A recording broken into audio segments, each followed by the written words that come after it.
Hey team, it's Gary here. So what we want to talk about today is labor and managing labor. As we are really entering the winter and the colder months and colder days, we want to be able to give you some resources and insights onto a way to look at how you're managing labor. It becomes increasingly difficult as the weather drops down and gets colder. Our sales are going to drop. And there's certain realities to that. We have to have an open, no matter what the weather is, we have to have an opener, a mid, and a closer. And I had a conversation with someone this week, if we're only doing $300 a day in a store and, at averaging $10 an hour, if we're open 15 hours a day and you're spending $150 on labor, well, 150 divided by 300 is 50% labor. Like, sometimes the math is just going to work against us. But what we've seen is there's a lot of opportunity that we have in order to control our labor and to control our expenses. So for example, we're seeing some weird things where, like on a Friday night, somebody will schedule 3 closers and it's, 33 degrees and we're doing $20 an hour, but we're spending $30 an hour on labor. And so we really want to understand what the strategy behind that is. But here's some basic things that we're going to show you. We're going to go through in the video here. So the first thing is just some basic math. Okay, so if we do $18,000 a year, if we're doing $18,000 a month, and our cost of goods is 30%. We have to spend $5,400 in cost of goods, assuming the team's not wasting product and throwing product down the drain. We're going to spend about $5,400 that month just on cost of goods. So that gives us what's called gross profit. And on gross profit, so we have $12,600. Now, what we need to do with that is we need to take that $12,600 and now we need to pay for all of our expenses. And so in this particular situation, if we're running 20% labor, we're going to spend $3,600 on labor. If our expenses for the winter, usually our expenses are around 30%, but the winter, the ratio goes up a little bit because we're slower. We spend $7,200 on expenses, and expenses include things like our rent, utilities, marketing tips, bonuses, SG&A, office expenses, cleaning supplies, accounting fees, all the other stuff that it's really difficult to control. If we do 40% of our business and expenses, well, that's $7,200. Well, so if you add our labor and our expenses up, that's 60%. So we spent $10,800 just to keep the store open, okay? If you subtract our gross profit by our total expenses, you get $1,800, all right? So if we look at the scenario here and cost of goods is running 35% because we're not managing waste, we're not giving feedback. And we look at our labor and we're running 30%. Well, now the store is running at a net loss of $900. Even worse, in some cases, if cost of goods goes to 40%, if we really get out of control, we could lose $1,800 per that store. And in some cases, we have one store in particular is projected to have a net loss of about $3,500 to $4,000 this month because there's no discretionary strategy around controlling expenses or controlling labor, which is hence why we're putting this video out to show you. And so that is why that's why we always have the goal of 30% cost of goods and 20% labor, because it gives us that pendulum to, man, if something happens and there's a drought and strawberries are in tight supply and our strawberry costs go up, we have a buffer there to protect ourselves so that we don't go out of business like the 18 other businesses that just closed this year. So looking at the labor math part two. So if you look at labor on an hourly basis, and I really want you to think about the opener and the closer. Okay, so think about your strategy around openers and closers. So if you're doing $20 an hour every Monday from 7 to 8 o'clock, and you're scheduling one person, and you look at the scenario, your labor percent is going to be 65% that hour. Like that's the basic math. That's the basic math. And there's nothing we can do about that. That actually contributes some gross profit towards paying our expenses. It allows our stores to get in and make sure everything is prepped. So that's just a normal part of the business. If, for example, we're scheduling two people, so let's say like it's at 9 o'clock and you're scheduling two people.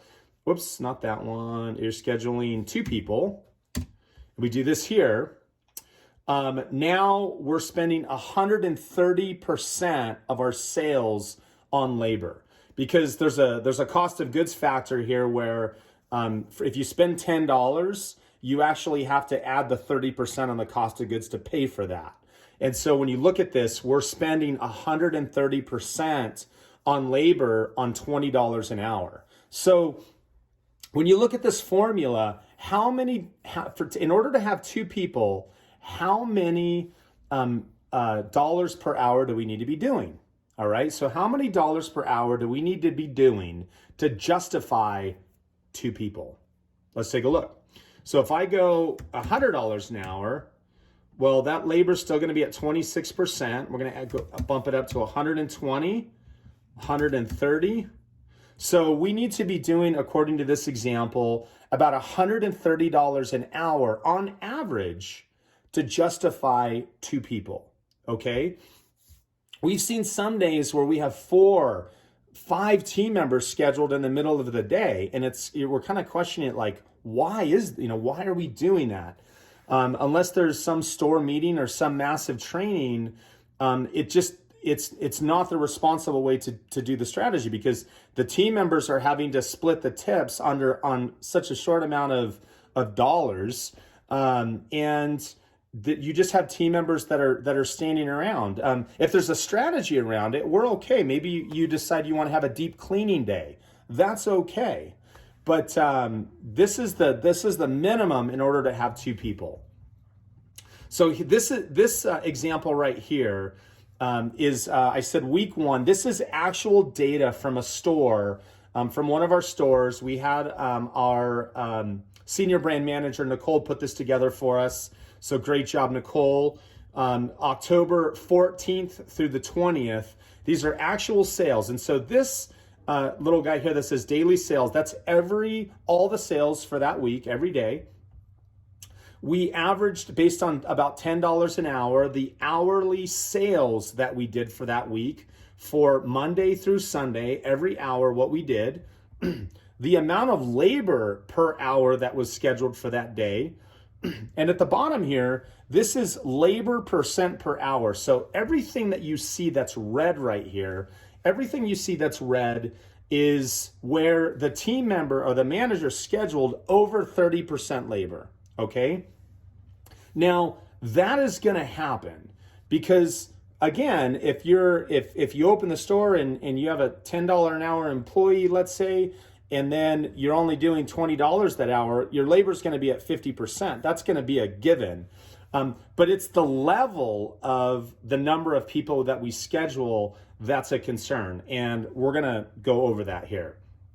In this case for the week, the store spent 27.52% on labor for the week. The other thing I will say is this does not include delivery. So if you have a store and you're one of those managers that's done an incredible job in promoting and getting behind delivery, this could add another 5 to 10% onto your sales. That's not factored in this example.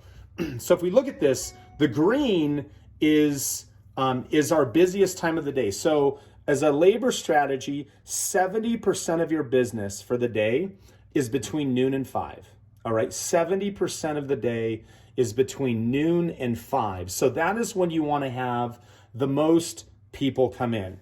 We also need to factor things like lunches, breaks, so having someone come in on certain days, maybe at 10 or 11, might be justified if we need to do bank runs and things like that. That all has to be factored in to our labor strategy. But in this situation, 27% is really high, and there's really no discretionary strategy around managing labor in this example. So what we had Nicole do is we had her go ahead and adjust the labor on what it should be.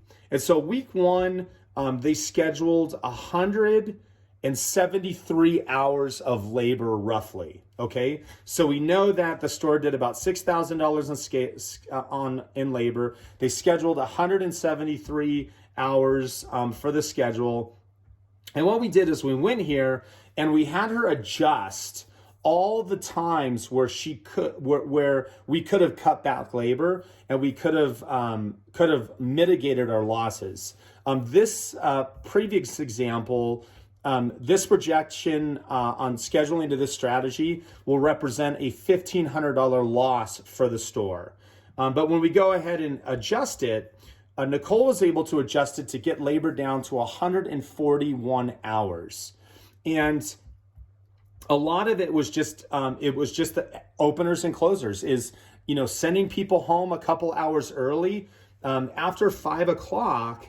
When we're only doing $20 an hour. If you look at the example here at 6 o'clock, there was one day on Sunday where we were busy, but after 5 o'clock, some days we're only doing $15 an hour, but yet we have 2 people scheduled. In some cases, 3 people scheduled. And so this is a great example of cutting back on labor. So if the adjusted schedule is running 22.5% and you factor 4% delivery, now you've hit your labor budget, and a lot of great things can happen for the team. This was week 2. This was another example. They scheduled for the week 30% labor. Again, the green, you can see the white is the busiest time of the day. But some of these times, 300%, 400%, 50%, 90% labor. So for every dollar we're spending, we're just eating it in labor. We need to cut that back significantly in order to get this store on the right track. And then this was an upcoming week that was being scheduled for actually the month of November. And you could see that the schedule is even worse. Now we're forecasting based on sales that this store is going to do 30% of its business on labor. This will put the store in a serious loss for the month.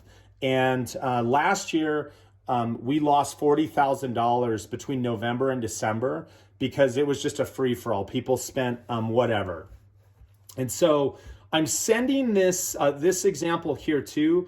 It shows overscheduled by every day, 6 hours, 5 hours. This is how much needs to be scheduled back. So what's the strategy? The strategy is that you need to look at your schedule as averages. 70% of your day is between noon and 5. Okay, that's the first thing. The second strategy is you need to look at the weather. All right. You need to partner with your supervisors and your island chiefs in holding them accountable for sending people home when they need to send people home. The next strategy is you need to look at your schedule on an average hourly basis. So if you're on average, you're only doing $30 an hour at 7 o'clock, probably not the greatest thing to schedule 2 or 3 people, unless maybe you're training someone to close. But that only takes a couple days. It doesn't take 5 or 6 days to teach someone to close. But there are going to be some times where maybe you want to inspect what you expect. Inspect what you expect. It's going to go over, and we're realistic. We understand that, but not when we're scheduling 170 to 180 hours a week, and it's 30 degrees outside. So looking at things on an average, looking at your square report. You can pull up your square reports. There's an example here of $180 an hour, $160 an hour, $250 an hour, and you're playing those averages. And so I would love to hear your feedback and your comments below on this strategy. We're going to be sending the spreadsheet out to all the stores so that you can take a look at it and let me know what you think, and let Jennifer know what you think, and let's be proactive on managing your labor. Thanks, and everybody have a great week.